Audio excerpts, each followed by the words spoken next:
Hello guys and welcome to another edition of Rage Against the Dice. Today we're continuing on with our Dynamite series in which we're going to base up this Carnotaurus ready to paint, which will be the next part of our video.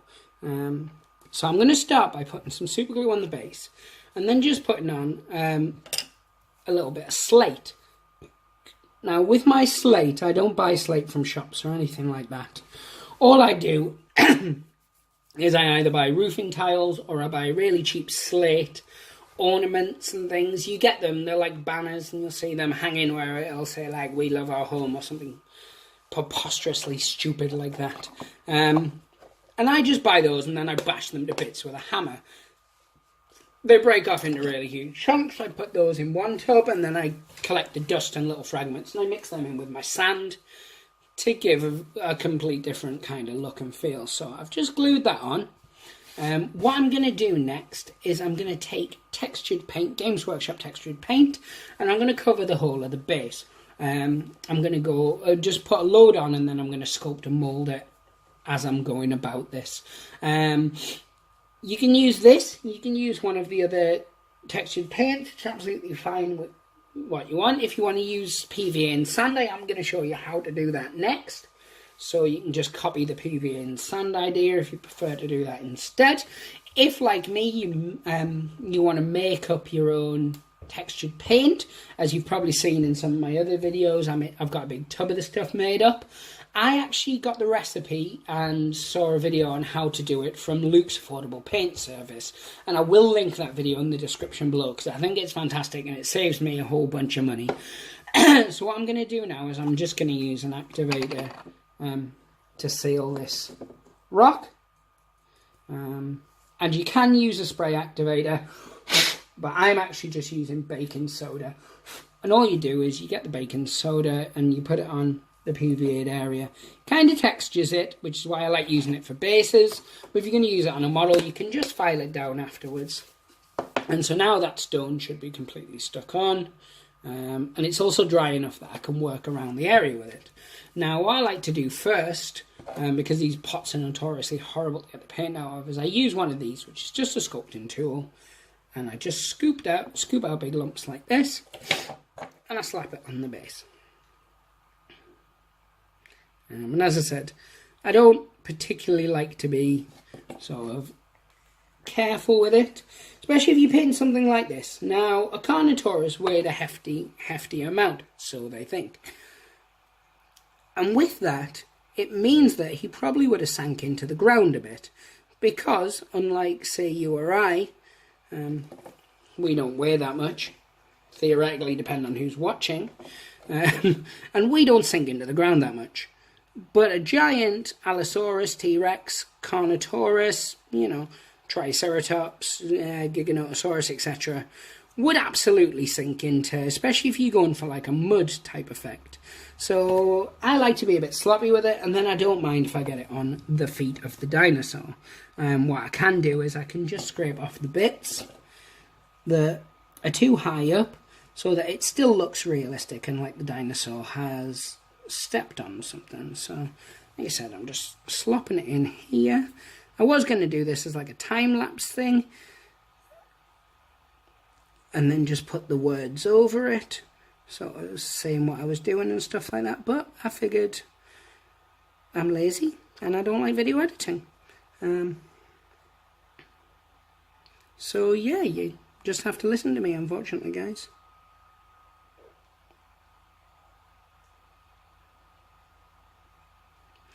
So I'm just, like I said, smooshing it on. You can see it's not even. I've piled it up, but that metal's disappeared now. Now what I do is I take a really crappy cheap brush or an old brush, or in this case it's a Games Workshop small base brush, which is one that my son uses. So the bristles, they've been compromised, I believe is the term I'm going to use. And I just go along and I pack it down in places. You can't see very well, and I do apologise about that. I will try and zoom in a bit. Look at that. And all I'm doing is just smushing it down. As I said, I don't want it to bury his feet completely because there's a lot of detail like claws and things like that. But it would be somewhat unrealistic if the dinosaur's feet weren't at least partially obscured within the mud itself. There you go.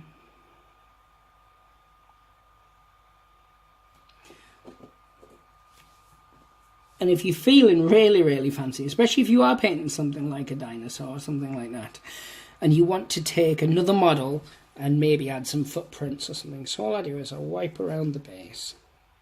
My hands are filthy from doing it, because as I said, this isn't the first one I've worked on. But as you can see there, we've got a nice little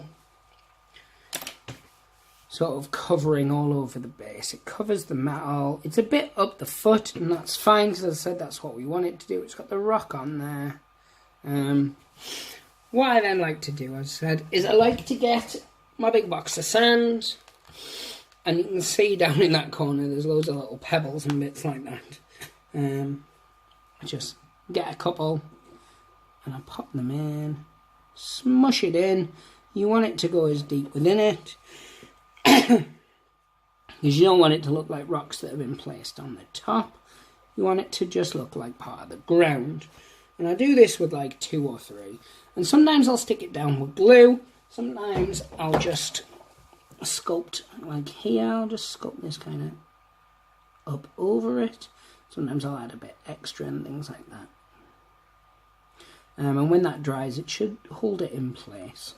I said if you wanted to, you can put some like super glue on it or PVA, whatever you feel like, and then again I wipe my edges. So there you go. You can see it's a bit textured, and what I will do, as I said, is I will spray them, and the reason that I do spray them is they'll seal that onto its base. So next thing we're going to do is we're going to do the Stegosaurus, and we're going to do that with PVA and sand. So give me a moment to get all that set up. I'm just going to use a cheap sort of white PVA school glue. I don't buy any of like the industrial or the sort of really good quality ones like that. You can, absolutely, and it is going to be better in terms of it's going to give you a better coverage and things like that. But it's not needed. Your sort of £1, £2 glue that you get from your local shop, that works extremely well. So I'll be back in a moment and we'll get this all figured out. So hello, we're back, and as you can see, I got this from B&M Bargains. It was £2.49. It was originally £6. I got it for £2.99. That's good stuff. And it's absolutely cheap as chips. 1 litre worth, and it's lasted me about a year so far. So first thing I do is I just put a load of PVA on my palette. Because it's a cheap PVA, I don't water it down when doing bases, because it'll just make it less adhesive. And you just want to slop this everywhere. Again, if you want to add some slate or something to the base, you do that first, wait for the glue to dry or use an accelerator. I do find if you're doing sand and PVA, it's a lot harder if you've got one of these kind of lipped models, because you have to build the PVA up, either by putting it really thickly around those areas or multiple coats. Make sure you don't get any on the model, other than, as I said, if you've got a model as big as Stegosaurus, not that this one's big, don't get me started on that, you might potentially want to let the sand come up the model's legs a little bit. Clean your brush, it's really important. You don't want PVA clogging up your brushes. So I have this big tub of sand. This is a mix of everything, basically. It's got a couple of different thickness sands in. Most of it is pet shop sand. I think it was chinchilla sand, so it's really, really fine. And then it's got some, rocks and pebbles and bits of slate and stuff like that. And once, you missed that. So I just scoop it in, leave it for a few minutes. Sometimes I'll do this and pat it down. Take the model there, shake, pat the base, sweep the sides. And as you can see, just as I said it would, the metal's popped out there, and that's absolutely fine. What I'm going to do now is I'm going to let it dry, and then once it's dry I'm going to put another coating on it to beef that up. What you can do, as I said, is if you've got little bits of slate or little stones, you can kind of glue them on as well if you desire. So I'll be back in a moment once that's dry for us to add the second coat on. So guys, I'm back and I've started to add the PVA, and as you can see I'm not adding it everywhere for this second coat, and that's because I want to add a bit of texture, because you'll notice compared to the textured paint I used, the sand wasn't really adding the same kind of texture. It looked very bland, I believe is the term that would be most appropriate. So as you can see there, it's just added a little bit to it. Again, wipe your sides. You don't want your PVA around the sides. Again, I can add a little bit more. I tend to, when I'm adding my second and third coats of PVA, I tend to add more water to it. Just so it sinks into the previous layer a little bit. And it bonds the two together. It also makes it easier to work with. And then, so I'm going to get that there. And so you get this kind of, see, make sure you wipe your edges. So you get this kind of textured-y look.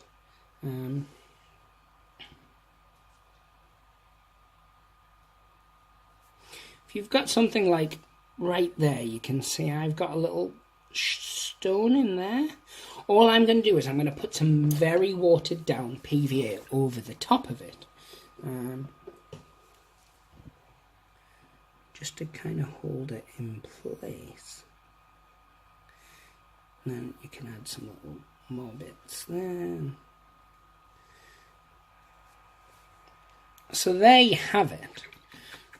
So that's 4 of my 6 dinosaurs based now, and I've done each one very different, but very, very similar techniques. So this one we've got is all sand and PVA. That one, as you saw, was all textured paint. This one is a mixture of the two, so you can see that there is sand on it and there's also textured paint. And that's again just to give a variety in surfacing. And then with the T-Rex, I went with a couple of different types of textured paint, and you can actually see just on there that I actually used the paint that cracks, and I'm just going to add a second coat of that. I'm going to show you how that works, and I'm going to use the red so you can see the difference. Now, what it does is you've got to put this on thickly, because when it dries it cracks, and it gives you, it's very good for arid desert style bases and things like that. So you pop it on there, and then we wait for it to dry, and once it dries it starts to crack. And all I'm doing is, where there's textured paint and stuff like that, I'm adding a bit under that, and it's going to give it a slightly different kind of look. Also looks really cool with the different colours on the base. But that's neither here nor there. So what we're going to do is we're going to wait for this to dry, and then we're going to have a look at it. And you'll be able to see, this is why we use the different colour, so you can see specifically how it's cracked. So I'm going to base the other two, and then once everything's dry we're going to come back and have a look at them, and then we'll undercoat them, and you can see what they look like when undercoated, and then the next video what we'll do is we'll paint them. So I'll be back in a minute. So welcome back guys, and as you can see I've gone a bit handheld for this one, but there it is. You can see where it's all cracking up and things like that. So much like The Walking Dead, spoilers, we've had a bit of a time jump since I did those, and I've sprayed all of them except that one to show you, so you can see how they all kind of look very, very similar now. Like, you can't tell which ones were sanded, which ones were textured, other than very, very basic details. And then I've started on the Carnotaur. You can see his is a bit different, but I purposely did it a bit different, as you call. And look, oh god, my finger looked big there. I gave the Carnotaur horns. I couldn't cope any longer. I took an Orc Warboss mask, not Orc Warboss, an Orc Knob mask, and I cut off the horns. I couldn't go any further, and I actually finished my Triceratops. But yeah, so as you can see, that's a fully painted base. You guys saw what I did on that. The lighting's not brilliant. It's in the evening and the family's asleep and stuff. I don't want to be waking anyone up. But yes, you can see straight away kind of how we went from point A all the way up to point 7. Because, you know, alphabet and numbers, they're interchangeable. Like Carnotaurus with or without horns. There was a bitterness there, I apologise. But no, guys, so this is the end of the video. Obviously, it was just a quick little thing to show you how to base them up. When I do the painting, I am going to do the painting on 2 separate dinosaurs. I'm going to do the painting on the T-Rex, the Tyrannosaurus. Oh no, this one, Tyrannosaurus, sorry. And I'm also going to do the Allosaurus, which is this one. And I'm going to do different techniques with both of them. But for now, as I said, guys, give me a like, give me a subscribe if you feel that I deserve it, or if you just want to make my day, to be honest. Leave a comment in the box down below. Maybe you're as bothered by Carnotauruses without horns as I am. Maybe you're not. But no, guys, thank you very much for taking the time to watch this. Hopefully you'll come and check out the next one when we paint up a couple of dinosaurs. And as always, guys, pray the dice gods and hope they smile upon you. Take care.